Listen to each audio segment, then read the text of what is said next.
नमस्कार दोस्तों, कैसे हो आप सब? आशा करती हूँ आप स्वस्थ एवं खुशहाल होंगे।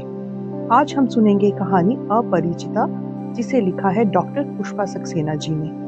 इससे पहले कि आप कहानी में खो जाएं, आपसे अनुरोध है कि आप चैनल को सब्सक्राइब कर लीजिए ऐसी ही और बेहतरीन कहानियाँ सुनने के लिए। तो चलिए कहानी शुरू करते हैं। शैलेश राज की फोटो के साथ डीएम के रूप में शहर में उनकी पोस्टिंग की खबर हर अखबार में छपी थी। अनुपमा की नजर फोटो पर अटक कर रह गई। शैलेश का व्यक्तित्व कितना प्रभावशाली लग रहा था।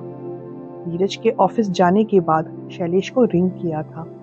वह इसी शहर में है, जानकर शैलू को कितनी खुशी होगी। वह तो सोचता होगा कि हम अभी अमेरिका में ही हैं। अनुपमा के होठों पर मीठी सी मुस्कान तैर आई। उसे चौंका देने की कल्पना अनुपमा को बड़ी अच्छी लग रही थी। नंबर डायल कर उधर से आने वाली आवाज की उसे उत्सुकता से प्रतीक्षा थी। डीएम साहब की कोठी से बोल रहे हैं? शैलेश, मेरा मतलब डीएम साहब घर में हैं? जी नहीं, साहब बाहर गए हैं। कब तक लौटेंगे? कह नहीं सकते मैडम, कोई मैसेज देना है आपने? हाँ हाँ, उनसे कहना मतलब अनुपमा भारद्वाज ने फोन किया था। आप हमारा नंबर नोट कर लीजिए। जी बताइए। अपना नंबर नोट कराने के बाद से अनुपमा धड़कते दिल से शैलेश के फोन का इंतजार करने लगी। बेमन से खाना गले से नीचे उतार आंखें मूंद अनुपमा पलंग पर पड़ गई। रोज के फेवरेट सीरियल्स अनदेखे ही रह गए। अनुपमा का टीवी प्रेम नीरज को पसंद नहीं आता। क्या छोटे छोटे बच्चों की तरह टीवी से चिपकी रहती हो? कितनी बार कहा, कंप्यूटर की ट्रेनिंग ले लो, मेरे काम में हेल्प कर सकती हो। काम काम काम, इसके अलावा तुम्हें और कोई शब्द भी आता है? किसके लिए करते हो इतना काम? मेरे लिए वक्त है तुम्हारे पास? आखिर मुझे भी तो समय काटना होता है। उत्तेजित अनुपमा से ज्यादा बात करना बर के छत्ते में हाथ डालना होता। अक्सर नीरज चुप हो जाता। तनाव में रहना नीरज की आदत नहीं थी, पर अब कभी कभी तनाव हो ही जाता था। शादी के बाद के कुछ दिन खुशी में बीते, पर धीरे धीरे अनुपमा को छोटी छोटी बातों से असंतोष होने लगा। जो मिल गया उससे संतुष्ट ना हो पाना शायद अनुपमा का जन्मजात स्वभाव था। वैसे सुखी जीवन जीने के लिए जो कुछ भी चाहिए, अनुपमा के पास वो सब कुछ था। अनुपमा के मुंह से निकली हर बात पूरी करने की सामर्थ्य नीरज के पास थी। फिर भी न जाने क्यों अनुपमा को लगता जिंदगी में कहीं कोई कमी थी। इकलौती बेटी होने के कारण घर में उसकी जा बेजा फरमाइशें तुरंत पूरी की जाती। पापा ईमानदार अधिकारी थे। घर में पैसों का बाहुल्य कभी रहा नहीं, पर अनुपमा के खर्चों में कटौती कभी नहीं की गई। मध्यवर्गीय परिवार में जन्मी अनुपमा आकाश छू लेने के सपने देखती। सुंदर चेहरे मोहरे के साथ अनुपमा ने बड़ा मीठा गला पाया था। उसके गीत सुन कोई भी मुग्ध हो जाता। माँ को उससे एक ही शिकायत रहती कि उसमें संतोष की कमी है। कुछ भी मिल जाने पर अनुपमा और पाने को बेचैन हो उठती। पापा के शिमला ट्रांसफर पर अनुपमा को बहुत खुशी हुई थी। शिमला का प्राकृतिक सौंदर्य उसे अभिनव लगा था। जब तक घर की व्यवस्था नहीं हुई, उनके रहने का इंतजाम गेस्ट हाउस में किया गया था। गुड मॉर्निंग सर, लंच के लिए आपका ऑर्डर लेने आया हूँ। सधी आवाज पर अखबार से निगाह हटा पापा ने उस लड़के की ओर देखा था। जगमगाती सफेद कमीज के ऊपर पहने नीले स्वेटर में उसका गोरा रंग और भी उजला लग रहा था। चेहरे पर बुद्धि का प्रकाश झिलमिला रहा था। साधारण कपड़ों में वह बड़ा असाधारण दिख रहा था। अनुपमा के मन में अचानक आया, किसी कपड़े धोने के साबुन के विज्ञापन के लिए वह लड़का परफेक्ट मॉडल था।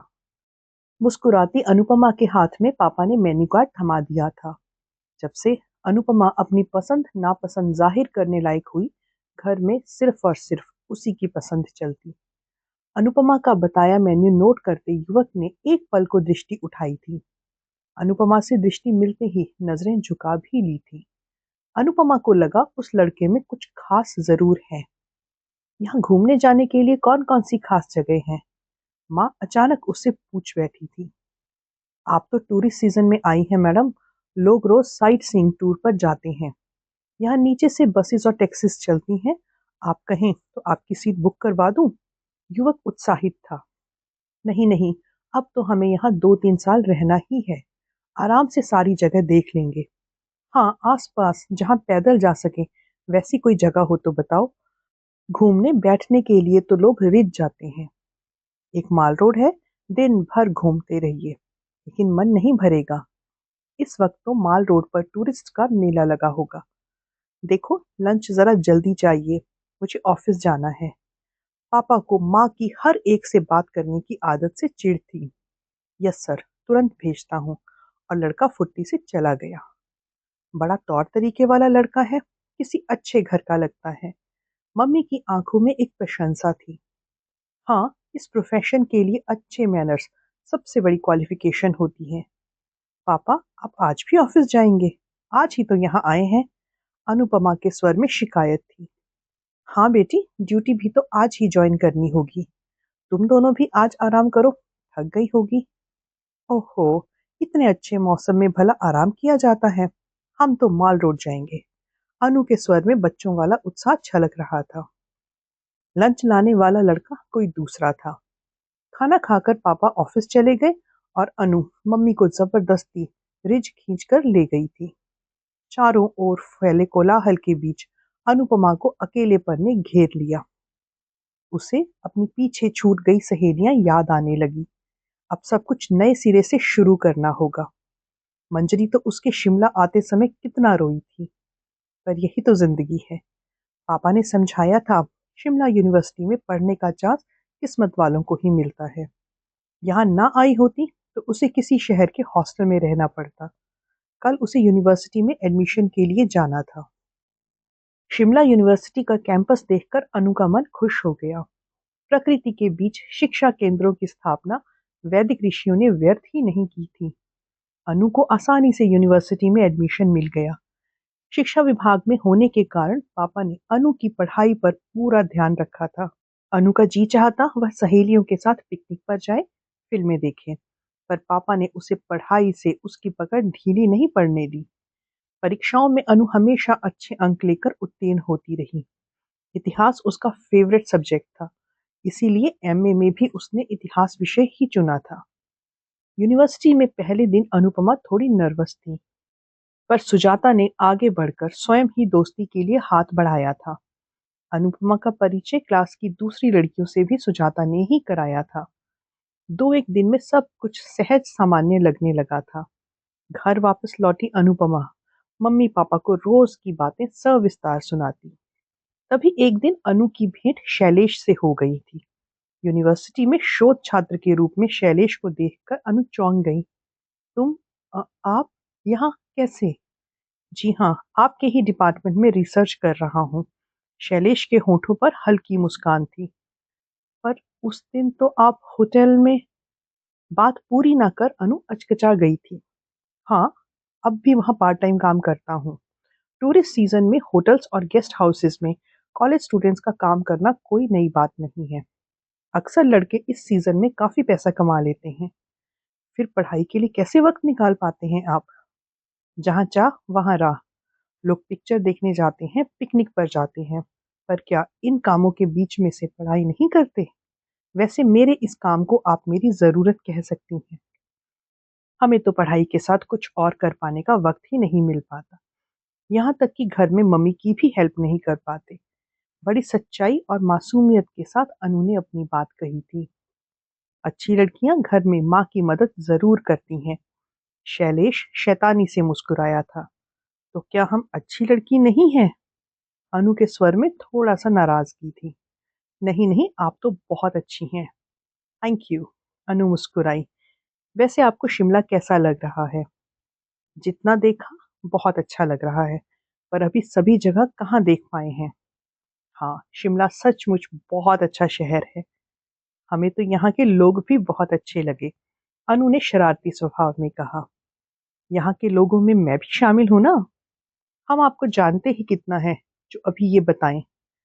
जान जाएंगे तो जरूर बताइएगा। वैसे अगर कभी कोई जरूरत हो तो बेहिचक बताइएगा। जरूर। Thanks for the concern. Shailesh के चले जाने के बाद सुजाता दौड़ी आई थी। अनुपमा का हाथ पकड़कर उत्सुकता से पूछा था, तू उसे जानती है अनु? किसकी बात कर रही है सुजाता? अरे वही, जीनियस ऑफ द डिपार्टमेंट, मेरा मतलब है शैलेश राज से। अभी वह तुझसे ही बात कर रहा था ना। वह जीनियस है। अनु की आवाज में ढेर सा विस्मय था। हाँ, बैच का टॉपर है। जानती है, अपनी मेहनत से पढ़ाई कर रहा है। ऐसा क्यों सुजाता? उसके पिता नहीं है और माँ माँ अक्सर बीमार रहती है। घर में छोटी बहनें भी हैं। सबका भार शैलेश पर ही है। पार्ट टाइम जॉब करता है और हर साल टॉप भी करता है। सुजाता की आंखों में शैलेश के लिए प्रशंसा की चमक थी। ताज्जुब है, इतना काम करने के बावजूद कोई पढ़ाई में भी सबसे ऊपर कैसे रह सकता है। और उसी दिन से शैलेश के प्रति अनुपमा की दृष्टि बदल गई थी। घर आकर मम्मी पापा को जब उसने उसके बारे में बताया तो पापा ने गंभीरता से कहा, ऐसे लड़के कुछ असाधारण कर दिखाते हैं। वह दिन जरूर आएगा जब वह बहुत बड़ी कामयाबी पाएगा। यूनिवर्सिटी में शैलेश से अनुपमा की अक्सर बातचीत हो जाती। अनुपमा को जब कोई कठिनाई आती वह डिपार्टमेंट की लाइब्रेरी चली जाती। शैलेश उसकी हर कठिनाई बड़ी आसानी से सुलझा देता, इतना कि अनुपमा ताज्जुब में पड़ जाती। एक दिन हंसते हुए शैलेश से कहा था, लड़कियां आपको चलता फिरता एनसाइक्लोपीडिया ठीक ही कहती हैं। हर प्रश्न का जवाब है आपके पास। वैसे इतनी ढेर सारी घटनाएं, उनकी तारीखें, यहाँ तक कि समय भी याद रख पाते हैं कैसे? बाकी की लड़कियों को छोड़िए, अनुपमा का मेरे बारे में क्या ख्याल है? शैलेश की उस मुग्ध दृष्टि का जवाब अनु के पास नहीं था। सचमुच शैलेश का विषय ज्ञान कई प्रोफेसर से कहीं ज्यादा था। एक दिन शैलेश अनुपमा को अपने घर भी ले गया था। छोटे छोटे 2 कमरों के घर को बहनों ने सुरुचिपूर्ण पर सादगी से सजा रखा था। घर के अभाव छिपे नहीं थे, पर उनके चेहरों पर कोई शिकायत भी नहीं थी। वे जिंदगी और विशेषकर अपने भाई से पूरी तरह संतुष्ट थी। आपसी प्यार की चमक से उनके चेहरे जगमगा रहे थे। उन सब से मिलकर अनु को बहुत अच्छा लगा। जिस प्यार और अपनेपन से उन्होंने अनु का स्वागत किया, उससे अनु को अभिभूत किया। मम्मा ठीक ही कहती हैं, जिनके पास पैसा नहीं होता, उनके पास प्यार की दौलत होती है, और यह दौलत वे जी खोल कर लुटाते हैं। शैलेश के घर यह बात पूरी तरह ठीक उतरती थी। कुछ दिनों से इतिहास विभाग में खासी चहल पहल का माहौल था। विभाग के सभी छात्र छात्राएं बेहद उत्साहित थे। पहली बार इतिहास विभाग में एक अंतरराष्ट्रीय विश्वविद्यालय सेमिनार आयोजित किया जा रहा था। सबको अलग अलग ड्यूटी दी गई थी। अनुपमा और सुजाता को सबके स्वागत का दायित्व दिया गया था।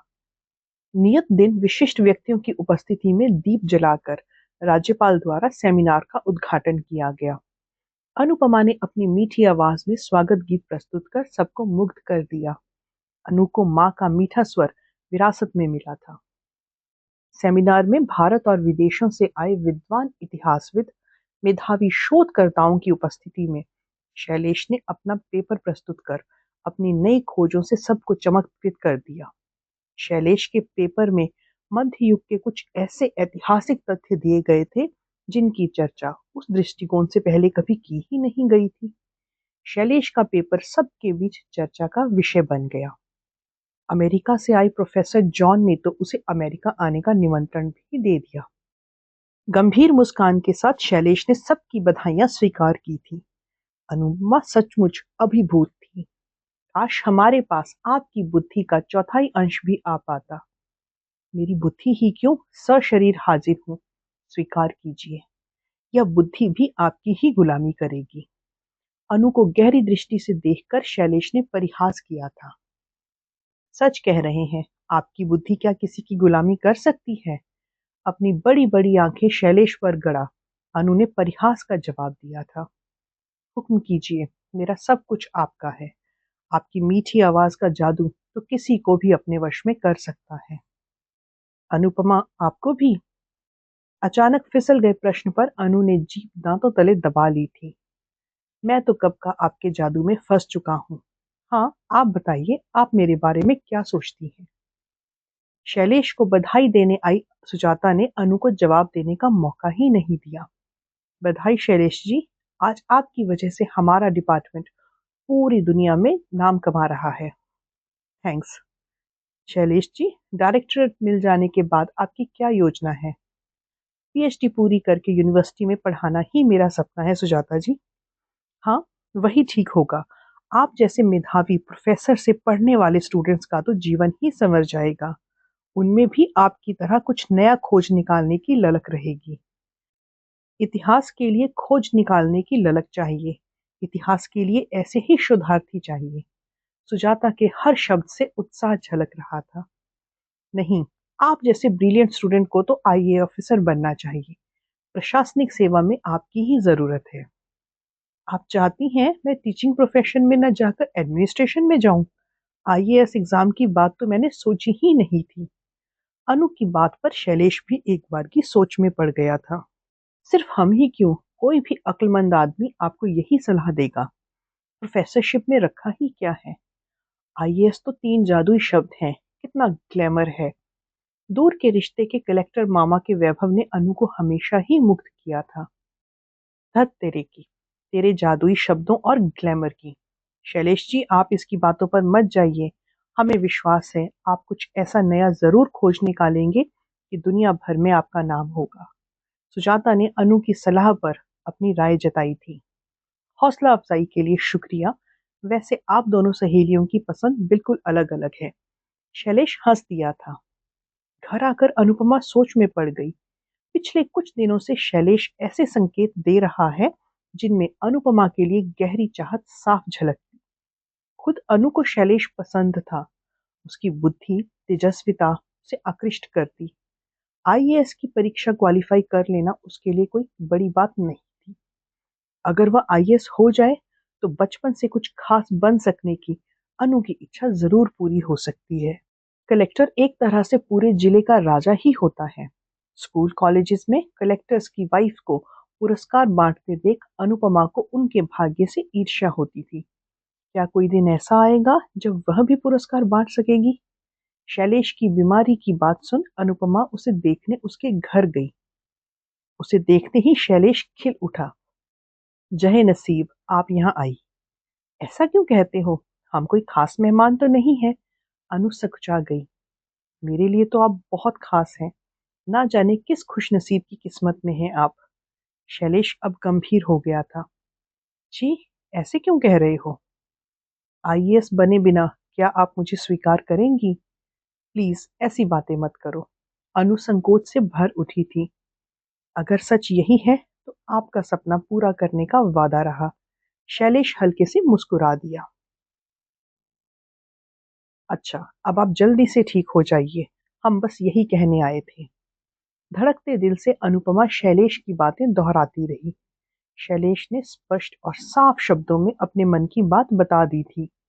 अनुपमा भी शैलेश को चाहती थी, पर क्या उसके घर के अभाव, बहनों के प्रति दायित्वों को अनदेखा किया जा सकता था?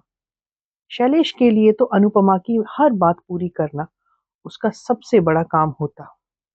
अनुपमा परीक्षा में टॉप करे, इसके लिए उसने अपने सारे नोट्स अनुपमा को दे दिए थे।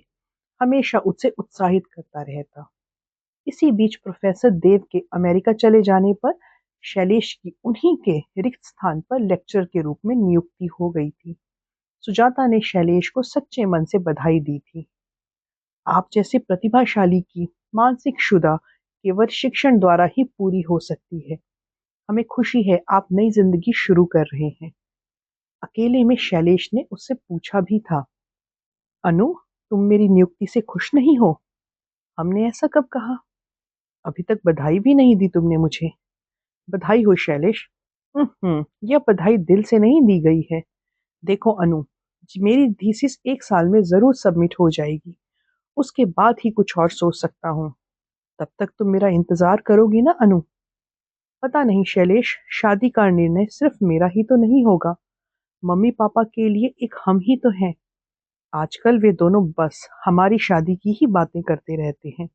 अनु ने जैसे खुद को बचाना चाहा। तुम उन्हें हमारे बारे में नहीं बता सकती अनु? अगर कहो तो मैं तुम्हारे पापा से बात करने आ जाता हूँ। नहीं नहीं, इतनी जल्दबाजी ठीक नहीं है। पापा को यह सब बता पाना उतना आसान नहीं है। पापा को टीचिंग लाइन पसंद नहीं है। उनके सपने बहुत ऊंचे हैं। यानी यूनिवर्सिटी लेक्चरर उनकी निगाह में नाकारा है? ताज्जुब है, खुद शिक्षा विभाग में होते हुए उनके ऐसे विचार हैं। शैलेश कुछ उत्तेजित सा था। तुम समझ नहीं पाओगे शैलेश, पर मम्मी के आईएएस भाई को लेकर उनके मन में हमेशा कुंठा रही है। मामा जी ही नहीं, मम्मी के मन में भी पापा की नौकरी के लिए कोई सम्मान नहीं रहा है। कई बार पापा ने अपमान के घूंट पिए हैं। एक बात बताओ अनु, क्या तुम्हारी जिंदगी में व्यक्ति से ज्यादा उसका पद महत्वपूर्ण है? क्या तुम एक आदमी से विवाह करोगी या उस आदमी की पोजीशन से विवाह करोगी? ऐसी बात नहीं है शैलेश, हम तुम्हें बहुत चाहते हैं। शैलेश के उस सीधे सवाल ने अनु को असमंजस में डाल दिया था। फिर इसमें अगर मगर क्यों अनु? अच्छा अच्छा, अभी तो हम शादी करने नहीं जा रहे हैं। हमें तो अभी अपना एमए पूरा करना है। वक्त आने पर देखा जाएगा। अनु ने बात टाल दी। अपनी चचेरी बहन की शादी में पापा मम्मा के साथ अनु भी दिल्ली गई थी।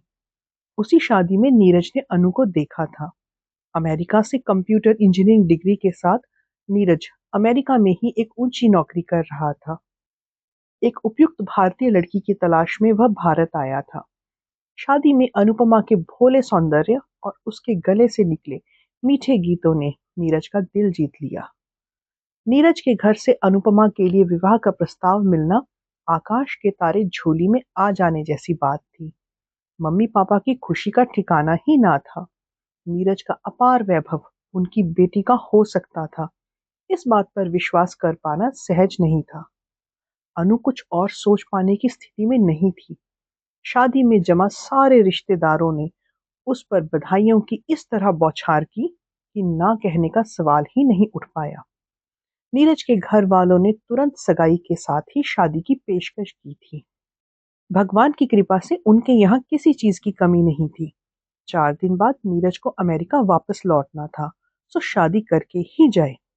बार बार आना जाना संभव नहीं हो पाता। अनु के चाचा ने भाई को समझाया था। ऐसा संबंध मिलना अनु का भाग्य है भाई साहब। दिल्ली में तो एक दिन में शादी का सारा इंतजाम हो जाता है। आप सारी जिम्मेदारी मुझ पर छोड़ दें। पर इतनी जल्दी निर्णय लेना ठीक हो गया क्या सुरेंद्र? अमेरिका में नीरज कैसे रह रहा है, हमें कुछ भी तो नहीं पता। अमेरिका में भी नीरज कीचड़ में खिले कमल जैसा है भाई साहब। मेरे दोस्त का बेटा नीरज के साथ ही काम करता है। आप उस तरफ से निश्चिंत रहें। अमेरिका से आने वालों लड़कों की शादियां ऐसे ही होती हैं। उनके पास समय ही कहाँ होता है। हीरे के जवाहरात का वजन सबके मन की दुविधा मिटा गया। अनु ने भी और क्या चाहा था। अमेरिका से भारत इस तरह आना जाना मानो दिल्ली से शिमला जा रही हो। जीवन भर ऑटो बस में सफर करने वाली अनु के लिए मर्सिडीज लेक्सस कारें थी। अनु की एमए की पढ़ाई की समस्या भी नीरज ने दूर कर दी थी। अनु प्राइवेट उम्मीदवार की तरह जब चाहे परीक्षा दे सकती थी। पर इससे ज्यादा अच्छा यह होगा वह अमेरिका में टीचिंग या जर्नलिज्म का कोर्स कर ले। सब कुछ सपने जैसा लगा था। यूरोप में हनीमून मना दोनों का अमेरिका जाना तय हुआ था। बस 4 दिनों में ही चाचा के घर अनु की शादी हो गई थी। शिमला लौट पाने का अवसर भी नहीं था। शादी की रस्में स्वप्नवत निपटा कर यूरोप जाने के लिए अनुपमा प्लेन में बैठी तो अचानक उसे लगा वह बेहद थक गई थी। नीरज ने उसका सूखा चेहरा देखकर पूछा था, आर यू ओके अनु? जी, बहुत थक गई हूँ। आंखों से अनजाने ही आंसुओं की धारा बह निकली थी। कम ऑन, हर लड़की को एक ना एक दिन अपने माँ बाप का घर छोड़ना ही पड़ता है। एक काम करो, कुछ पी लो, ठीक फील करोगी। नहीं, हम बस सोना चाहते हैं। कितने दिनों से सो नहीं पाए हैं। ठीक है, अभी जितना सोना है सो लो। यूरोप में तो सोने का वक्त ही नहीं मिलेगा। हल्की मुस्कान के साथ नीरज ने कहा था। आंखें मूंदते ही शैलेश का चेहरा उभर आया था। जब उसने अनु से पूछा था, सच बताओ अनु, तुम एक व्यक्ति से प्यार करती हो या उस व्यक्ति की पोजीशन से? डर कर अनु ने आंखें खोल दी थी। उसके जीवन में अचानक यह कैसा मोड़ आ गया था? शैलेश उसके विवाह की खबर को कैसे लेगा? लेकिन अनु ने क्या उससे कोई वादा किया था? लंदन के हीथ्रो एयरपोर्ट के बाहर नीरज के लिए कार प्रतीक्षा कर रही थी। एयरपोर्ट से होटल जाते रास्ते में प्रिंसेस डायना का महल पड़ा था। महल के बाहर जैसे उदासी पसरी हुई थी। अनु का मन उदास हो आया। डायना के आकाश छूते सपनों, महत्वाकांक्षाओं का अचानक इतना दुखद अंत। नीरज एक अच्छा पति था, पर उसके काम की व्यस्तता ने उसे नितांत अव्यवहारिक बना दिया था। उसकी जिंदगी में सेंटिमेंट्स के लिए कोई स्थान ही नहीं था। अनु के जिस गुण ने उसे आकृष्ट किया, उसे याद ही नहीं रहा। अनु एक अच्छी गायिका भी है। उसकी आवाज में कोयल सी मिठास है।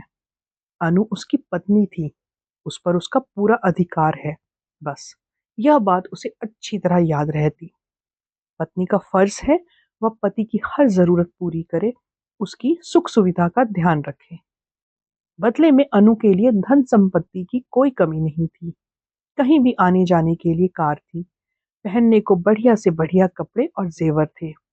एक औरत को और चाहिए भी क्या। जब भी चाहो किटी पार्टी दे डालो, डीवीडी पर पिक्चर लगाकर मन बहला लो। पढ़ाई की ओर अनु ने भी कभी ध्यान नहीं दिया। अकेले में अनु को शिमला का अपना डिपार्टमेंट याद आता। शैलेश की याद जैसे खाली पन्नों का जीवंत बना जाती। कई बार जी चाहता उसे पत्र लिखे, पर कभी हिम्मत ना बटोर पाती। अब तक तो सुजाता की एमए फाइनल की परीक्षा भी समाप्त हो गई होगी। एक साल अमेरिका में बिताने के बाद नीरज ने भारत में अपना कंप्यूटर बिजनेस शुरू करने का निर्णय लिया था। पापा ने अपना ट्रांसफर रामगढ़ करा लिया था। शिमला जाने के सारे रास्ते बंद थे। नया काम शुरू करने की व्यस्तता ने नीरज को घर से और भी दूर कर दिया था। अनु बोर हो जाती, पुरानी किताबें झाड़ पोंछ निकालती और एमए की परीक्षा की तैयारी में अनु ने भी अपने को व्यस्त कर लिया। कॉरेस्पॉन्डेंस कोर्स के पाठों के उत्तर देती अनु की कल्पना में शैलेश का तेजस्वी चेहरा दिखता। अब तक तो उसकी पीएचडी पूरी हो गई होगी। अब कहाँ होगा शैलेश, क्या कर रहा होगा। 3 सालों का लंबा वक्त बीत गया। आज अखबार खोलते ही शैलेश की फोटो ने उसका अतीत फिर सजीव कर दिया। अंततः शैलेश ने पीएचडी पूरी कर ही ली। उसके बायोडाटा में दिया गया है, उसके शोध कार्य पर उसे पुरस्कृत किया गया है। पूरा एक दिन बीत गया, शैलेश का फोन नहीं आया। शायद अनु ने जिस व्यक्ति को मैसेज दिया वह शैलेश को बताना ही भूल गया हो। अनु ने फिर शैलेश का नंबर डायल किया। यस, शैलेश राज स्पीकिंग। दूसरी ओर से शैलेश की सधी गंभीर आवाज सुनकर अनु रोमांचित हो उठी। हेलो शैलेश, हम अनुपमा बोल रहे हैं। अनु की आवाज में उत्साह छलक आया था।